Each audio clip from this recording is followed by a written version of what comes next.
Daily bus മലയാളത്തിലേക്ക് എല്ലാവർക്കും സ്വാഗതം. ഇപ്പോൾ ബിഗ് ബോസ് സീസൺ 7 അവസ്ഥ എന്താണെന്ന് നിങ്ങൾക്ക് എല്ലാവർക്കും അറിയാം. നിങ്ങളെല്ലാവരും വീഡിയോ കാണുന്നുണ്ടാവും, ലൈവ് കാണുന്നവരുണ്ടാവും. പിന്നെ അതുപോലെ പുതിയ പ്രോമോസ് വന്നിട്ടുണ്ട് കാണാൻ വേണ്ടിയിട്ട്. അപ്പോൾ ഞാൻ ആദ്യം വിചാരിച്ചു ഇതൊന്നും വീഡിയോ ഇടണ്ട എന്നൊക്കെ വിചാരിച്ചതാണ്. പക്ഷെ ഞാൻ ഈ വീഡിയോ ഇട്ടിട്ടുണ്ടായിരുന്നു.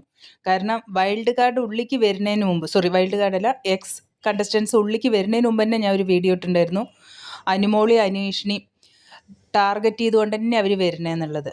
അത് ഈ വീഡിയോയുടെ ഞാൻ ഡിസ്ക്രിപ്ഷനിലിടാം. കാരണം അവർ എയർപോർട്ടിലെത്തിയിട്ട് അവരുടെ സംസാര രീതി കണ്ടപ്പോഴേ എനിക്ക് തോന്നി ഇതൊക്കെയാണ് നടക്കാൻ പോകണമെന്നുള്ളത്. അത് ഞാൻ ഇതിനു മുമ്പ് അവർ വരുന്നതിന് മുമ്പേ ഇട്ടിട്ടുണ്ടായിരുന്നു. എനിക്ക് ഈ വീഡിയോ ഒരുപാട് കാര്യങ്ങൾ പറയാനുണ്ട്. ഞാൻ ആദ്യം വിചാരിച്ചു വേണ്ടെന്ന്, പക്ഷേ ഓരോന്ന് കാണും തോറും പറയാതിരിക്കാൻ വയ്യ. അതുകൊണ്ട് ഈ വീഡിയോ നിങ്ങൾ സ്കിപ്പ് ചെയ്യാതെ കാണണം. ഈ വീഡിയോ നിങ്ങൾക്ക് ഇഷ്ടപ്പെട്ടാൽ സബ്സ്ക്രൈബ് ചെയ്യാനും മറക്കല്ലേ. അപ്പോൾ ആദ്യം തൊട്ട് പറയാം. ആദ്യം അപ്പാനി വന്നു. അപ്പാനി വന്നിട്ട് അനിമോള് അപ്പാനിയോട് ചോദിക്കണ്ടേ എന്തൊക്കെയാണ് വിശേഷങ്ങൾ, എങ്ങനെയാണ് പുറത്തെങ്ങനെയാണെന്നൊക്കെ അനിമോൾക്ക് അറിയാൻ കുറച്ച് താല്പര്യം കൂടുതലായിരുന്നു. അപ്പോൾ ബിഗ് ബോസ് അനൗൺസ് ചെയ്യുന്നുണ്ട്, ഇല്ല ഒന്നും ചോദിക്കേണ്ട, അപ്പാനി ഒന്നും പറയില്ല എന്നൊക്കെ പറഞ്ഞിട്ട്. അപ്പാനി അങ്ങനെ മോശമായിട്ടൊന്നും ഉണ്ടായില്ല, നല്ലപോലെ വന്നു, എല്ലാവരുമായിട്ട് നല്ലതൊക്കെ ആയിരുന്നു. വന്ന സമയത്ത് നമ്മുടെ ഷാനവാസിക്ക മാത്രം വലിയ കാര്യമായിട്ട് കൂടിയിട്ടുണ്ടായിരുന്നില്ല. ഷാനവാസിക്ക ആഹാരം കഴിച്ചുകൊണ്ടിരിക്കുകയായിരുന്നു. അത് കഴിഞ്ഞ് എല്ലാവരുമായിട്ട് സംസാരിച്ചു. അങ്ങനെ അപ്പാനി നല്ലൊരു എന്താ പറയുക, അവർക്ക് നല്ലൊരു മൂഡാണ് അവിടെ ക്രിയേറ്റ് ചെയ്ത്. അതിന് ശേഷം വന്നതാണ് നമ്മുടെ രഞ്ജിത്ത്. അതിനുശേഷം രഞ്ജിത്ത് തന്നെയല്ലേ വന്ന് രഞ്ജിത്ത്, പിന്നെ പിന്നെ ശാരിക, സരിക. അവർ ഒന്ന് കൺഫെഷൻ റൂമിൻ്റെ ഉള്ളിൽ കൂടി വന്നു, പിന്നെ ഒന്ന് മറ്റേ അവരുടെ ഏതോ റൂം അതിൻ്റെ ഉള്ളിൽ കൂടി വന്നു. എന്നിട്ട് അവർ വന്നിട്ട് കെട്ടിപ്പിടിക്കലും സംസാരവും കാര്യങ്ങളൊക്കെ ആയി. അങ്ങനെ വലിയ പ്രശ്നമൊന്നും ആയില്ല. അത് കഴിഞ്ഞിട്ട് പിന്നെ 3 എണ്ണം വന്നുല്ലോ, ശൈത്യ, ബിൻസി, രഞ്ജിത്ത്. ഇവർ 3 പേരും വന്നിരിക്കുന്നത് തന്നെ അനുമോളിയും അനീഷിനെയും ടാർഗറ്റ് ചെയ്തുകൊണ്ട് മാത്രം വന്ന കാര്യമാണ്. അവർ അതേ ഉദ്ദേശത്തിലാണ് വന്നതും കെട്ടിപ്പിടിക്കലും വർത്തമാനവും കാര്യങ്ങളൊക്കെ ഉണ്ടായിരുന്നു. പിന്നെ എല്ലാവരും കൂടെ സംസാരിക്കണു. അനുമോള് ബിൻസിയുടെ മടി കയറിയിരിക്കണു. എന്നിട്ട് എനിക്ക് ദേഷ്യം വരുന്നുണ്ട്. എന്നെ അങ്ങനെ നിങ്ങൾ കണ്ടിട്ടുണ്ടാവുമല്ലോ, അപ്പോൾ അതിനെക്കുറിച്ച് ഞാൻ വിശദീകരിക്കുന്നില്ല. എന്നിട്ട് ബിൻസി, അതായത് മനസ്സിൻ്റെ ഉള്ളിൽ ഇങ്ങനെ ഭയങ്കര വൈരാഗ്യം വെച്ചിട്ടാണ് ഇവർ പുറത്ത് ഈ ചിരിച്ച് കാണിക്കുന്നത് കേട്ടോ. അത് കഴിഞ്ഞ് പിന്നെ ശൈത്യ തുടങ്ങി, നിൻ്റെ പി ആർ തന്നെയാണ് എൻ്റെ പി ആർ, എൻ്റെ പി ആറിനെ നിൻ്റെ പി ആർ എന്നൊക്കെ പറഞ്ഞാൽ അവിടെ പി ആറിനെ പറ്റി ഒരേ വഴക്കായിരുന്നു. അപ്പോൾ ആദ്യം ശൈത്യയുടെ അമ്മയൊക്കെ ഏതൊരു ഇൻ്റർവ്യൂവിൽ പറഞ്ഞിട്ടുണ്ടായിരുന്നു ഇവൾക്ക് പി ആർ ഒന്നും ഇല്ല എന്ന്. എന്നിട്ട് ശൈത്യ ഇറങ്ങിപ്പോയപ്പോഴും പറഞ്ഞു പി ആർ ഉണ്ടെങ്കിൽ ഞാൻ അവിടെ നിന്നേനെ, എനിക്ക് പി ആർ ഇല്ല എന്ന്. ഇപ്പം സത്യം പുറത്ത് വന്നു. എന്തായാലും കട്ടപ്പാന്ന് വിളിച്ചത് ഇവളല്ലല്ലോ. ഇവളെ വൈൽഡ് കാർഡല്ലേ കട്ടപ്പാന്ന് പറഞ്ഞ, അനുമോളല്ലല്ലോ വിളിച്ചത്. പക്ഷെ എന്തോ ആവട്ടെ, വളരെ മോശമായിട്ടുള്ള ഒരു കരച്ചിലും കാര്യങ്ങളും. അതിൻ്റെ ഇടയിൽ കൂടെ എരുതിയിൽ എണ്ണ ഒഴിക്കാൻ വേണ്ടിയിട്ട് അനുമോളുടെ ഉറ്റ സുഹൃത്തുക്കളായ ആദില, നൂറ. എൻ്റെ ഭഗവാനെ, ഇങ്ങനെ ഉണ്ടാവുമോ മനുഷ്യന്മാർ? അവരുടെ ഇടയിൽ കൂടി ഇരുന്ന് സംസാരിക്കുക അവർക്ക് വേണ്ടിയിട്ട്. ഇത്രയും ദിവസം 94-95 ദിവസമായി ഇപ്പോൾ അവർ ഒപ്പം ഇരിക്കണു. എന്നിട്ട് വേറൊരു പുതിയ എക്സ് കണ്ടസ്റ്റൻസ് വരുമ്പോൾ ഇവരുടെ കൂടെ സപ്പോർട്ട് ചെയ്യല്ലേ വേണ്ടത്? ശരി, നിങ്ങൾ പിന്നെ സംസാരിക്കുമോ? അല്ലാന്നുണ്ടെങ്കിൽ ഇപ്പം നമുക്ക് ശരിക്കും ഈ എക്സ് കണ്ടസ്റ്റൻസ് എന്തിനാണ് ബിഗ് ബോസിക്ക് വരുന്നത്? ഒരു നല്ല ഹൗസിനെ ഒന്നുകൂടെ ജോളിയാക്കാനും കളർഫുള്ളാക്കാനും ഒരു തമാശകൾ പറയാനും പാട്ട് പാടാനും അങ്ങനെയൊക്കെയാണ്. ഇതിന് മുമ്പത്തേക്ക് സീസൺ ഞാൻ കണ്ടിട്ടുണ്ട്. എന്ത് രസമായിരുന്നു. വഴക്ക് കൂടാൻ വേണ്ടി മാത്രം വന്നിരിക്കുകയാണ് ഇവർ. ആ രഞ്ജിത്ത് പറഞ്ഞ സാധനം ഉണ്ടല്ലോ ഭഗവാനെ, അത് ഫസ്റ്റ് വീക്കിൽ തന്നെ ഔട്ടായില്ലായിരുന്നെങ്കിൽ ഉണ്ടല്ലോ നമ്മൾ എന്തെല്ലാം കാണണം. അതാണ് എല്ലാം അറിഞ്ഞുകൊണ്ടാണ് എല്ലാം നടക്കുക എന്ന് പറയില്ല, അത് സത്യമാണ്. അതിന് ബിഗ് ബോസിലൊന്നും ഇരിക്കാൻ പറ്റിയില്ലല്ലോ, അപ്പോഴേക്കും പുറത്തായില്ലേ. എന്നിട്ട് വന്നിട്ട് കാണിച്ചു കൂട്ടി ഓരോ കോപ്രായങ്ങൾ കണ്ടില്ലേ നിങ്ങൾ? എനിക്കുണ്ടല്ലോ സത്യം പറഞ്ഞാൽ എനിക്കിങ്ങനെ ഞാൻ പറയണില്ല, ഓരോ ക്യാമറയും നോക്കി എന്തൊക്കെ ഓവർ ആക്ടിങ്ങാണ് ചെയ്യണത് എൻ്റെ ഭഗവാനെ. എന്നിട്ട് വന്ന ഉടനെ അനീഷിനെ കെട്ടിപ്പിടിച്ചിട്ട് BigBossMarried.com എന്നൊക്കെ പറഞ്ഞ് വലിയ സ്റ്റൈല് കാണിക്കുന്നുണ്ട് കേട്ടോ. അതൊക്കെ നിങ്ങൾ കണ്ടതായിരിക്കും. എന്നാലും എനിക്കത് ഒന്നുകൂടെ എടുത്ത് പറയാൻ തോന്നിയതുകൊണ്ട് ഞാൻ പറയണേ, ഒന്നും തോന്നണ്ട.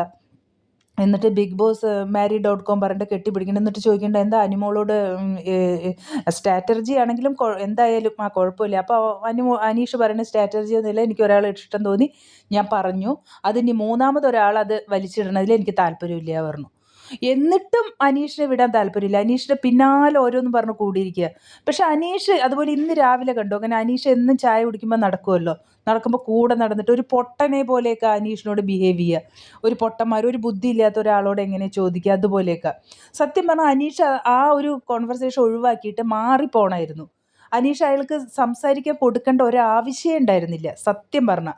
കാരണം എന്താണെന്ന് വെച്ചാൽ ആ ഒരു വീക്കിൽ ഫസ്റ്റ് വീക്കിൽ ജനങ്ങൾ പുറത്താക്കിയ അനീഷ് എന്താണ് ആ ഒരു രഞ്ജിത്ത് മുൻഷി പറഞ്ഞതും ഈ എന്താണ് ഫിനാലെ വരെ എത്തി നിൽക്കുന്ന അനീഷും തമ്മിൽ ഒരുപാട് വ്യത്യാസമുണ്ട്, അന്തരങ്ങളുണ്ട്. മനസ്സിലായില്ലേ? ആ അസൂയ മൂത്തിട്ടാണ് അയാളിങ്ങനെ ഓരോന്ന് പറയണത്. ഇങ്ങനെ ഓരോന്ന് ടാർഗറ്റ് ചെയ്യുക. ഇനിയിപ്പോൾ നിങ്ങൾ എന്തൊക്കെ ടാർഗറ്റ് ചെയ്താലും ഈ ഫൈനൽ 5 വരേണ്ടവർ വരുമല്ലോ. അനീഷ് ആണെങ്കിലും അനുമോളാണെങ്കിലും എന്തായാലും ഫൈനൽ 5 ഉണ്ടെന്ന് ഉറപ്പാണ്. ബാക്കി ആരൊക്കെ വരിക എന്നുള്ളത് എനിക്കറിയില്ല. അത് കഴിഞ്ഞ് പിന്നെ നെക്സ്റ്റ് നമ്മുടെ ബിൻസി ഇന്നൊരു പ്രോമോ കണ്ടിട്ടുണ്ട്. ബിൻസി എന്തൊക്കെയോ പറയണ്ട അനുമോളോട്. പക്ഷെ ഞാനൊരു കാര്യം പറയാം, അനുമോൾ 2 തെറ്റുകൾ ചെയ്തിട്ടുണ്ട് അവിടെ, ഇല്ല എന്ന് പറയാൻ പറ്റില്ല. അത് 2 പെൺകുട്ടികൾക്ക് നേരെ വന്നൊരു പ്രശ്നമാണ്. കാരണം അനുമോൾ പറയേണ്ടത് എനിക്ക് പുറത്ത് പോയാൽ കല്യാണാലോചന വരുമോ എന്നൊക്കെ ടെൻഷനാണ്. പക്ഷേ അതുപോലെ തന്നെയാണ് വേറെ 2 പെൺകുട്ടികളെയും അനുമോൾ അവിടെ ചിത്രീകരിച്ച് വിട്ടത്. ഒന്ന് ജിസേലും ഒന്ന് ബിൻസി. കാരണം ബിൻസി ഇങ്ങനെ കൈ പിടിച്ചിരിക്കണു, അവർ തമ്മിൽ വേറെ തരം ബന്ധമാണ്. അത് അനുമോൾ ഒരിക്കലും പറയാൻ പാടില്ലായിരുന്നു. ഒരിക്കലും. ഇത്രയും ക്യാമറ, ഇത്രയും വലിയൊരു പബ്ലിക് പ്ലാറ്റ്ഫോമാണ്, എത്ര ലക്ഷങ്ങൾ കാണുന്നതാണ്. ആ കുട്ടിക്കും ഒരു ഭാവിയുണ്ട്. അതൊരിക്കലും അനുമോൾ ചെയ്യരുതായിരുന്നു. അത് ഭയങ്കര തെറ്റാണ്. പിന്നെ കാല് പിടിച്ചു മാപ്പ് പറഞ്ഞു എന്നൊക്കെ അനുമോൾ പറയുന്നുണ്ട്. പക്ഷെ അതിലൊന്നും ഒരു വാല്യൂ ഇല്ല. കാരണം എന്തെന്ന് വെച്ചാൽ പുറത്ത് ആദ്യം പോയതാണ് അവിടെ കിടക്കുള്ളൂ. മനസ്സിലായില്ലേ? പിന്നെ ജിസയിൽ ഇങ്ങനെ പുതപ്പിൻ്റെ ഉള്ളിൽ ഉമ്മ വെച്ചു പറഞ്ഞത് അതൊരിക്കലും ഇങ്ങനെ പബ്ലിക്കിന് ഇട്ട് കൊടുക്കരുതായിരുന്നു. ഇപ്പം അനുമോൾക്ക് ഭയങ്കര വിഷമമുണ്ടല്ലോ ഓരോരുത്തർ പറയുമ്പോൾ. അതുപോലെ അനുമോളുടെ PR-കളും അനുമോളുടെ ഫാൻസും എല്ലാം പറയുന്നുണ്ട് അനുമോൾ എന്തിനിങ്ങനെ ടാർഗറ്റ് ചെയ്യണു എന്ന് പറയുന്നുണ്ട്. പക്ഷേ ഈ 2 കാര്യം അനുമോൾ അതിൻ്റെ ഉള്ളിൽ ചെയ്തിട്ടുണ്ടായിരുന്നു. അത് എനിക്ക് അനുമോളെ ഇഷ്ടമാണ്. എനിക്ക് അനുമോളും അനീഷും ടോപ്പ് 1, 2 വരണമെന്നുണ്ട്. അതിൽ ആര് കപ്പടിച്ചാലും ഞാൻ 101% സന്തോഷിക്കുന്നതാണ്. പക്ഷേ ഈ 2 കാര്യം അനുമോൾ വളരെ മോശമായിട്ട് ചിത്രീകരിച്ചു. അത് തെറ്റാണെന്ന് പറയണമല്ലോ. ഞാൻ ഇപ്പം അങ്ങനെ അന്തം ഫാൻസ് അല്ല ഞാൻ തെറ്റ് കണ്ടാൽ തിരുത്തും. അനുമോൾ എന്ത് ചെയ്താലും ശരിയെന്ന് ഞാൻ പറയില്ല. അതുപോലെ അനീഷിനെ എനിക്കിഷ്ടമാണ്. അനീഷ് എന്ത് പറഞ്ഞാലും ശരിയെന്ന് ഞാൻ പറയാറില്ല.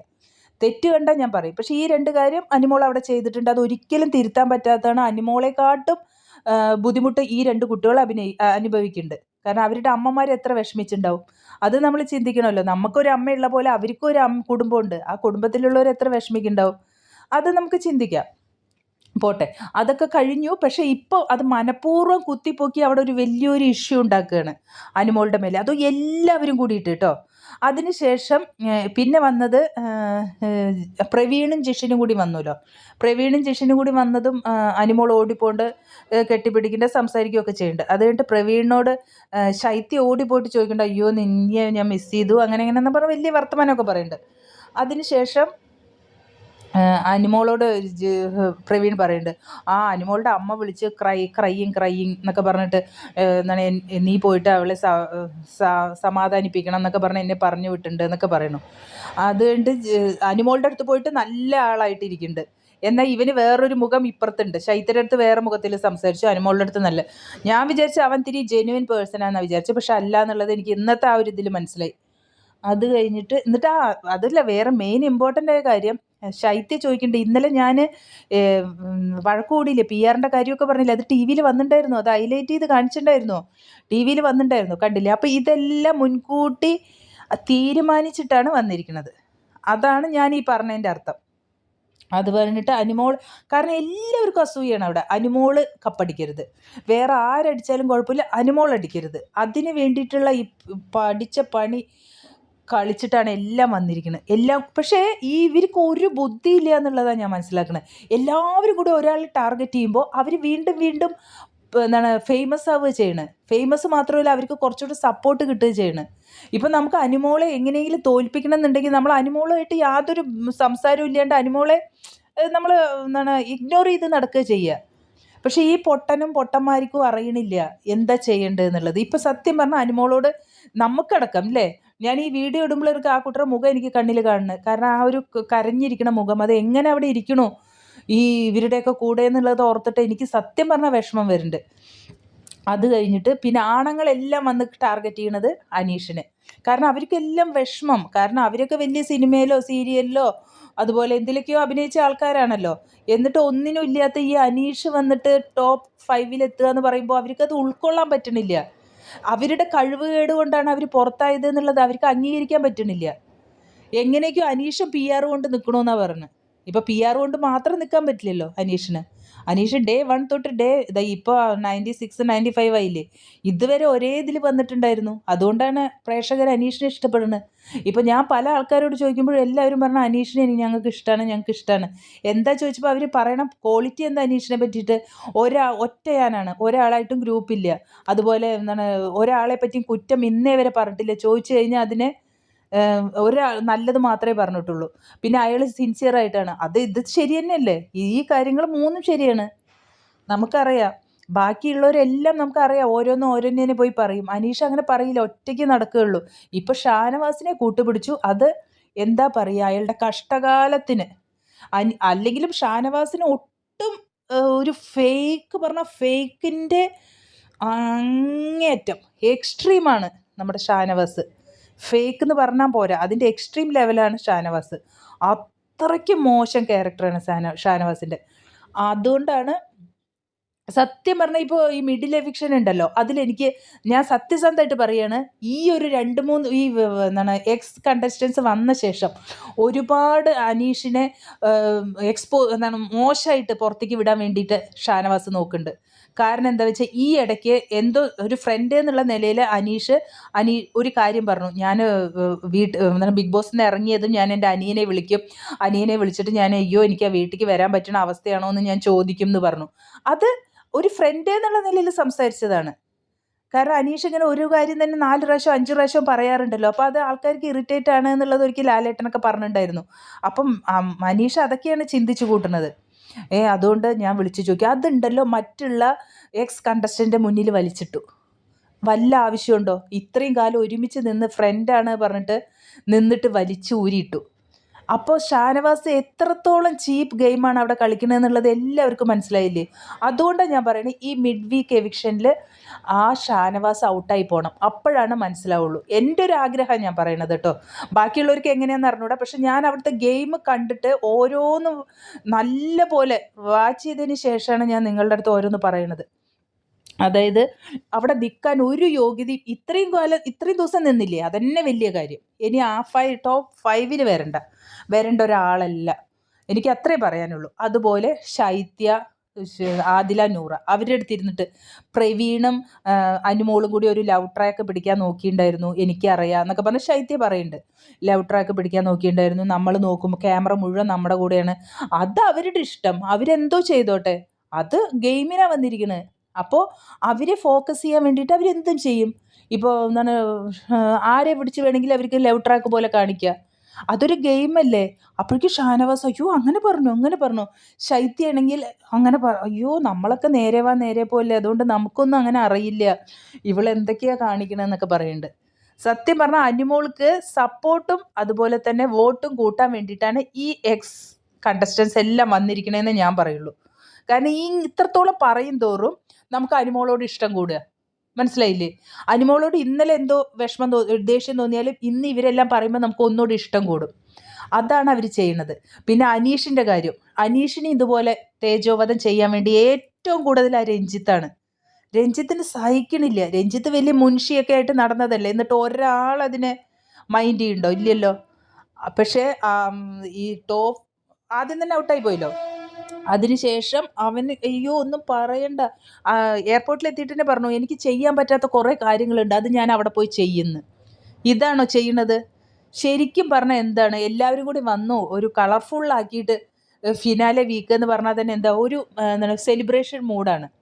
ആ മൂഡ് ക്രിയേറ്റ് ചെയ്യാൻ ഡാൻസ്, പാട്ട് എന്തെല്ലാം അവർക്ക് ചെയ്യാം. ഇത് കഴിഞ്ഞ കാര്യങ്ങൾ ചെകഞ്ഞ് ഇങ്ങനെ എനിക്കുണ്ടല്ലോ ടി വി വെക്കാൻ തോന്നുന്നില്ല. എനിക്ക് അങ്ങനെ ഒരാളെ മാത്രം ഇങ്ങനെ ടാർഗറ്റ് ചെയ്ത് അവർ ചീത്ത പറയുമ്പോഴല്ലോ എനിക്ക് ഭയങ്കര വിഷമമാണത്. എനിക്ക് കാണാൻ പറ്റില്ല. എനിക്കപ്പോൾ ഇതിപ്പോൾ ഇന്ന് പ്രോമോ കാണിച്ചിട്ടുണ്ട്. ഞാൻ ലൈവിൽ കുറച്ചൊക്കെ കണ്ടു. ഞാൻ പക്ഷേ കുറച്ച് നേരം കഴിഞ്ഞപ്പോൾ ഓഫാക്കി. എനിക്കെന്തോ അത് മനസ്സിന് വല്ലാത്തൊരു ഫീലാവുള്ളൂ. അങ്ങനെ ഒരാളെ മാത്രം ടാർഗറ്റ് ചെയ്ത് ഇങ്ങനെ എല്ലാവരും കൂടി ഇങ്ങനെ പറയുമ്പോൾ. അതുപോലെ അനീഷിനോട് ഓരോന്ന് പറഞ്ഞ് കളിയാക്കുന്നുണ്ട് ഓരോരുത്തർ. എനിക്ക് ഭയങ്കര വിഷമം തോന്നുന്നു. അനീഷ് അതെല്ലാം കേട്ട് പാവം അതൊന്നും അത്ര കാര്യമാക്കണില്ല. ഭയങ്കര പാവമായിട്ടുണ്ട് കേട്ടോ അനീഷ്. ആ ഷാനവാസ് പറയുമ്പോൾ ഷാനവാസിന് ഇതൊരിക്കലും പറയാൻ പാടില്ലായിരുന്നു. ഇത്ര ഫ്രണ്ട് എന്നുള്ള നിലയിൽ പറഞ്ഞതാണ്.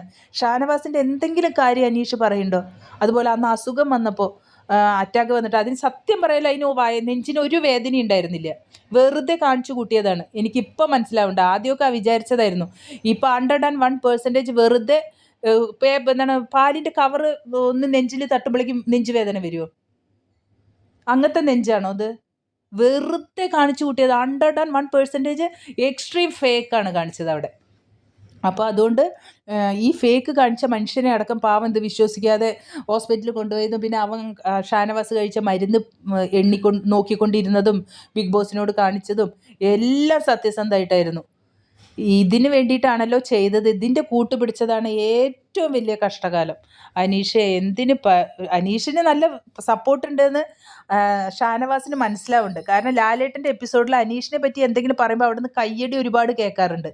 അതെന്നാണ് ഷാനവാസ് മനസ്സിലാക്കുന്നത്. അപ്പോൾ എങ്ങനെയെങ്കിലും ഷാനവാസിനെ താത്തണം, വോട്ട് കുറയ്ക്കണം. അതിന് വേണ്ടിയിട്ടാണ് ഇപ്പം ഈ ഒരു ഫിനാലെ വീക്കിൽ അവർ ഇതിട്ടത്. അനിയനോട് ചോദിക്കും ഫോൺ ചെയ്തിട്ട്, എന്നിട്ട് അവിടെ വല്ല പ്രശ്നമുണ്ടോ എന്ന് ചോദിക്കുന്ന ഷാനവാസ് ഇപ്പോൾ പറഞ്ഞില്ലേ. അതെന്തിനാന്ന് വെച്ചാൽ പ്രേക്ഷകരുടെ മുന്നിൽ ഇട്ട് കൊടുക്കുകയാണ്. നിങ്ങൾ അനീഷ് ഭയങ്കര ഫേക്കാണ്, നിങ്ങളെല്ലാവരും എനിക്ക് വോട്ട് തരും. എന്നെ പോലൊരു ഇത്രയും മാന്യനായ എവിടെയെങ്കിലും ഉണ്ടോ? അതാണ് ഷാനവാസ് പറയണത്. എൻ്റെ മരപ്പൊട്ട, എനിക്ക് അത്രേ പറയാനുള്ളൂ. ഇത്രയും എന്താ പറയുക, ഒരു പൊട്ടൻ ഗെയിമല്ലേ ഇപ്പോൾ കളിച്ചത്. ഇപ്പം നമുക്ക് ഇങ്ങനെയൊക്കെ പറയുമ്പോൾ അനീഷിനോടല്ലേ സ്നേഹം തോന്നുന്നത്? അത് മനസ്സിലാക്കാനുള്ള കഴിവ് ഈ ഒരു എന്താ പറയുക ഇതിനില്ല. പിന്നെ എനിക്ക് വേറെ മൂന്നാമതൊരു കാര്യം പറയാൻ എന്താ ഉള്ളതെന്ന് വെച്ചാൽ, നമ്മൾ ഈ അതായത് ഔട്ടായിട്ട് കുറേ എണ്ണം ഓരോ ആഴ്ചയും പോവുമല്ലോ. അതിന് ശേഷം ഡേ 1 തൊട്ടിട്ട് ഇപ്പം 93 ഡേയ്സ് വരെ കൂടെ ഉണ്ടായിരുന്നത് ആരാ? ഇത്രയും അവസാനം 7 പേരായി, ഇപ്പോൾ 6 പേര് അങ്ങനെയാണല്ലോ നിൽക്കുന്നത്. അപ്പോൾ പുറത്തുനിന്ന് ഒരാൾ വന്നിട്ട് ഈ 7 പേരിൽ ആരെങ്കിലും ആക്രമിക്കുകയാണെങ്കിൽ ഇവർ കൂടണമായിരുന്നു. നിങ്ങൾ ഒരിക്കലും ഇങ്ങനെ പറയരുത്, അത് തെറ്റാണെന്ന് പറഞ്ഞ് ഒരാളെങ്കിലും സപ്പോർട്ട് ചെയ്യാൻ നിന്ന് നോക്ക്. ഒരാൾ സപ്പോർട്ട് ചെയ്തിട്ടില്ല. അനിമോളെ പറയുമ്പോൾ ആദില, നൂറ എല്ലാം വഴക്ക് കൂടാൻ പോവാണ്. അതുപോലെ എന്താണ് അക്ബർ വഴക്ക് കൂടാൻ പോവാണ്. എന്താ നോക്ക്, എന്താ ഇവരുടെയൊക്കെ ഒരു സ്നേഹമുള്ളത്. പക്ഷെ അനിമോളോ അനീഷോ ഇന്നേ വരെ മറ്റുള്ളവരോട് വഴക്ക് കൂടുമ്പം അതിൻ്റെ കൂടെ എരുതിയിൽ എണ്ണ ഒഴിക്കാൻ പോയിട്ടില്ല കേട്ടോ. അവർ മാറി നിന്നിട്ടേ ഉള്ളൂ, ഒന്നും ചെയ്തിട്ടില്ല. അതിന് ശേഷം എന്താ കിച്ചണിൽ ജിഷിൻ പിന്നെ എല്ലാവരും കയറി നിന്നിട്ട് എന്തൊക്കെയോ പറയുമ്പോൾ നമ്മുടെ പ്രോമോയിൽ കണ്ടതാട്ടോ, ക്ലിയറായി കണ്ടില്ല. ജിഷിൻ വഴക്കൂടുണ്ട്. നമ്മുടെ നെവിനെ പറ്റിയാണ് പറയണത്. എന്താണ് കഴിക്കാൻ മാത്രം അവൻ കയറി വരും എന്ന്. അപ്പം ആ സമയത്ത് എന്തോ അക്ബർ ഇടപെട്ടുണ്ട്. അവൻ കഴിക്കാൻ മാത്രമല്ല, ഇവിടെ ഞങ്ങൾക്ക് എല്ലാം ഭക്ഷണം ഉണ്ടാക്കി തന്നത് അവനാണ്, അവനെ പറ്റി പറയരുത് എന്ന് പറയുന്നുണ്ട്. അപ്പോൾ അവനെ ഇരുന്ന് കരയുണ്ട്. അപ്പോൾ ആദിലി, നൂറി പിന്നെ നമ്മുടെ ശൈത്യയൊക്കെ കൂടെ അവന് ഒപ്പം സപ്പോർട്ട് ചെയ്യാൻ നിൽക്കുന്നുണ്ട്, കണ്ണീരൊക്കെ ഒപ്പം നിൽക്കുന്നുണ്ട്. അതിൽ മാത്രം അക്ബർ ഇടപെട്ടു. പക്ഷേ ഈ ഇടപെട്ടത് ഈ അനിമോളുടെ മേലെയും വരണമായിരുന്നു. അപ്പോൾ അക്ബറെ നിനക്ക് എത്ര നിൻ്റെ എന്താ പറയുക പേഴ്സണാലിറ്റി ഉയർത്താൻ പറ്റുമായിരുന്നു എന്നറിയോ? അക്ബർ ആണെങ്കിലും ഷാനവാസ് ആണെങ്കിലും ആദില, നൂറ, ഭഗവാനെ അവർ സത്യം പറയാം ഇത്രത്തോളം എത്തി. ഇനി ബിഗ് ബോസ് ഫൈനലിൽ എത്താതെ പോയാൽ മതി എന്നേ ഉള്ളൂ എനിക്ക്. പക്ഷെ എന്തായാലും 5 പേരല്ലേ ഉള്ളൂ. അപ്പോൾ ഇപ്പോൾ ഉള്ളത് 7 പേരാണ്. 2 പേരെ ഔട്ടാവാൻ പറ്റൂ. ഏതായാലും അറിഞ്ഞൂടാ എന്തുണ്ടാവാൻ പോണെന്ന്. ഇനി ആദിലി, നൂറി ഔട്ടാവോ, ഷാനവാസ് ഔട്ടാവണം എന്ന് എനിക്ക് ഭയങ്കര ആഗ്രഹമുണ്ട്. കാരണം അത്രത്തോളം ഫേക്ക് ഗെയിം കളിച്ചുകൊണ്ടിരിക്കുന്നുണ്ട് അവിടെ. അപ്പോൾ ഇങ്ങനെ വഴക്ക് കൂടാൻ വേണ്ടി മാത്രം. അതുപോലെ ശാരിക വന്ന് എന്തൊക്കെയാണ് പ്രസംഗിക്കണത്. എൻ്റെ അമ്മോ, ശാരികയുടെ വിചാരം എന്താ? ശാരിക ഒരു വലിയ പ്രസിഡൻ്റാണ്. നമ്മുടെയൊക്കെ ഇന്ത്യൻ പ്രസിഡൻറ്റ് ദ്രൗപദി മുർമുയുടെ തോളോട് തോൾ നിൽക്കുന്ന ഒരാളാണെന്നാണ് വിചാരം. എല്ലാവരും എന്നെ റെസ്പെക്റ്റ് ചെയ്യണം, എന്തോ സംഭവമാണ്. എൻ്റെ ഭഗവാനെ, നിന്നെയൊക്കെ എന്താ പറയേണ്ടതെന്ന് അറിഞ്ഞൂടാ. എന്താ ചെയ്യാല്ലേ? വിവരമില്ലാത്തതിന് നമുക്കൊന്നും പറയാൻ പറ്റില്ലല്ലോ. വിവരമുള്ളവരോടല്ലേ നമുക്ക് എന്തെങ്കിലും പറഞ്ഞാൽ അവർക്ക് മനസ്സിലാവുള്ളൂ.